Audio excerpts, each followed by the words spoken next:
Okay, where to start? I 35 male was cheated on by my wife. 38 female.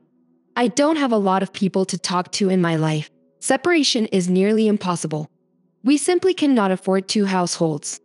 I have taken into account any financial assistance available at the state and local level. It is mathematically impossible. And I have 6 kids. Count them 6 who are under 8. One of them wasn't a year old when she started all this. My wife has always been somewhat immature. She basically has to hear what she has to hear. She is vulnerable to people pleasing except me, who she takes things out on. When something needs to change, she explodes. I've realized I more or less kept her life from being explosive and otherwise unstable. Like her 2 sisters.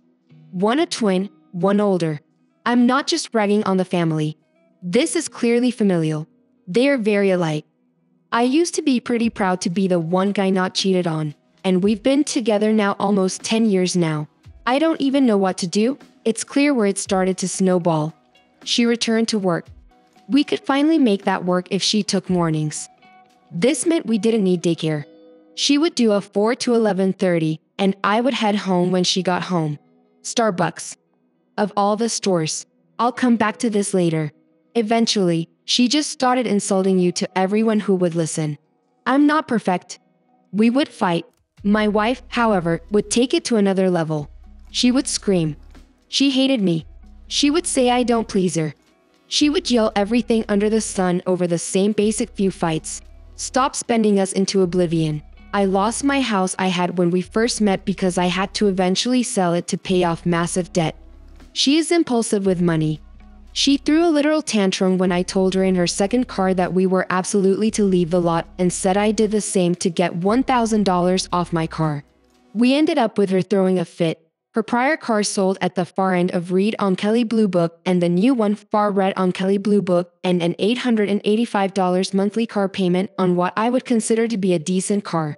Top model Mazda 6'9" but not high scale. That is just one of the many stupid actions she took. Stop yelling at me.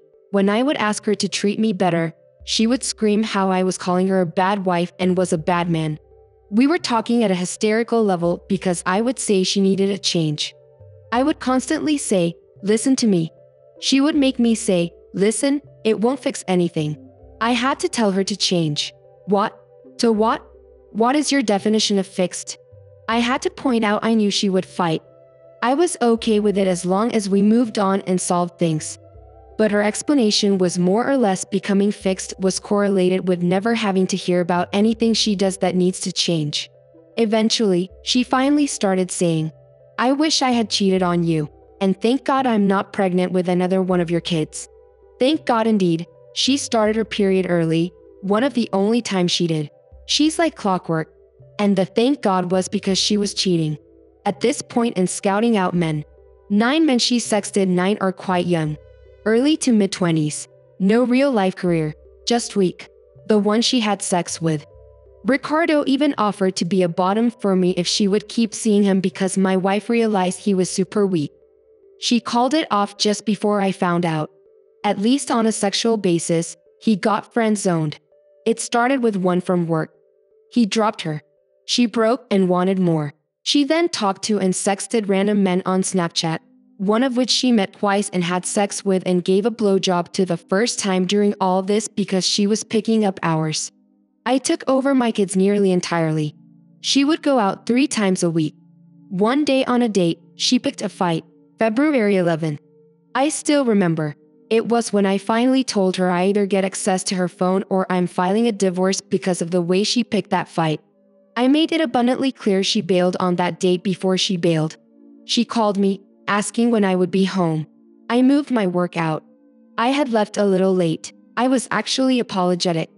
I said, I can skip. I left late. I don't want to be late. She said, no, go. And then guilted me, saying, I don't want to have to hear you complain about it later. I then said, I can make my own decisions. What are you doing? She then said, nothing. Took it as an accusation. It wasn't. It was more of a why are you fighting with me statement and hung up on me saying stop embarrassing me in front of my friend. The friend she was hanging up on, I couldn't hear. So I called her back and said, really? What is going on? What was that? She then said, more or less, how dare you embarrass me in front of my friend? I'm not doing our date. So I make it to the gym, decide why not go. And then she tries to guilt me again, saying, sure, I should drive to our date drunk and die. At which point I said, we talked to 440. It is now 515. You already were drinking before you said this. You're just too bad at lying to know what you just revealed. Ask again what is going on. She then disappeared for a full day. She didn't come back until 11 at night. Now it's possible she was with Tori, a girl from work, bad-mouthing me. I saw those Snapchats, and they do confirm a timeline. But these attacks just went on for a long time. And this was the date that made me say no. Give me the phone or we are done. Coincidentally, I still didn't find out she had a lock app to hide the pictures, which looked like a calculator, and I didn't notice. And the text had nothing. Snapchat was what we used for our kids. I thought nothing of it. The 16th I logged into Snapchat. That's when I saw Beth, who she had renamed, and what were clearly sexual conversations. At first I thought this was a girl. I confronted her. She let me believe she had sex with a woman. I told her that if this was what she wanted, because this Beth said, bring me next time. See above where I said this? Beth said they would even let me screw her. Understand that while any guy would want that, I had 6 kids and will never harm them. And to me, that's not what a relationship is. I was dedicated, and if that was her choice, my answer was no. In hindsight, it made me look like a total fool and also made her feel horrible about herself. Knowing what type of guy she has. Really. How many men would reject that scenario?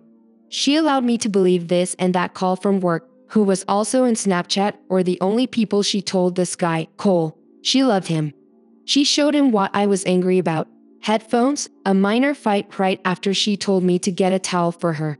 I am never asked to do this, and she angrily sent a picture of her in it to him while I was making up for saying don't touch my headphones in the other room.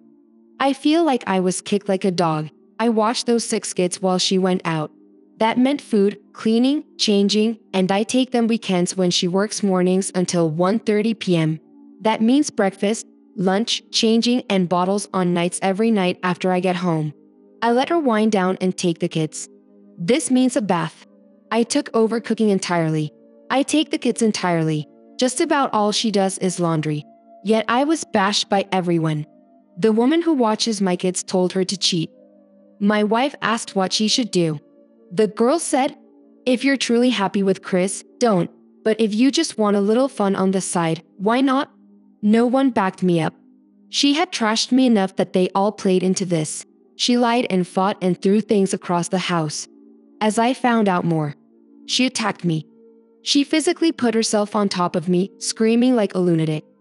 Anytime I said I was leaving, and when I would put my arms up to defend myself, she would say, don't touch me, don't touch me. In order to get me to remove my arms, to attack me, she threw a knife. She threatened to kill herself in front of my kids several times with that knife.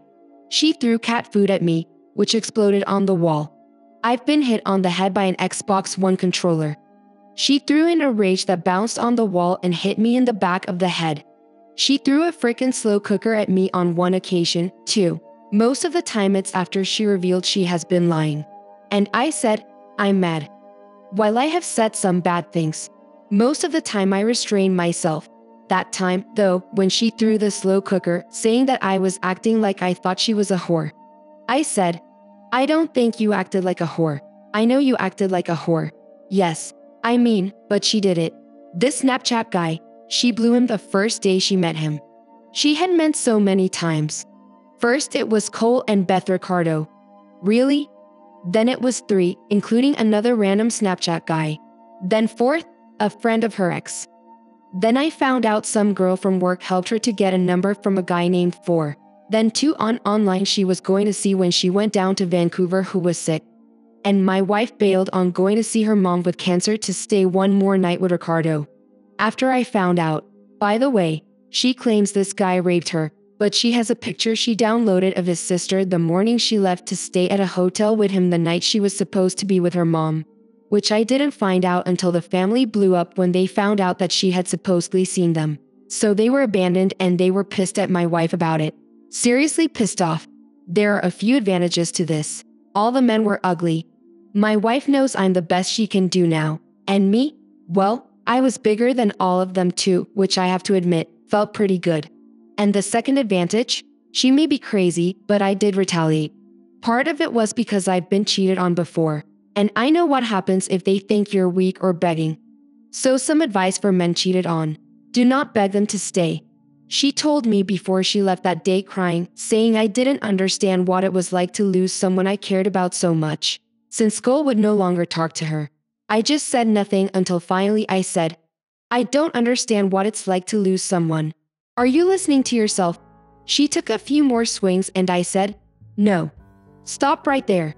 You think I'm on the phone right now waiting for you to get home because I'm hurting and can't live without you, and I'm struggling with how much I want you to stay. Consider this. It is exactly the opposite. I'm not speaking because every fiber of my being is screaming to leave. And she hung up. She had been up to this point saying she would leave me for Cole. Truthfully, I wasn't sure what I wanted to do then, but I wanted to buy time. So that was my first action. She didn't buy it. She then stayed the hotel night with Ricardo, figured out later instead of seeing her mom. She still didn't buy it at first. Somehow I forgot how we started. Forgot who I was when we met. We dated because I was cheated on. The woman back then thought I was bluffing. I was not. I left her. So with my wife in the now. I then found two women. I am built. I am very fit. And not to brag, not huge. But I am well endowed. I make good money. And man, do I conquer what I go for. And also I provide. I take care of people. I fight for people. I'm basically has-been material. My wife made a bad choice to call me on this. One of the two women was an Asian woman named Delilah.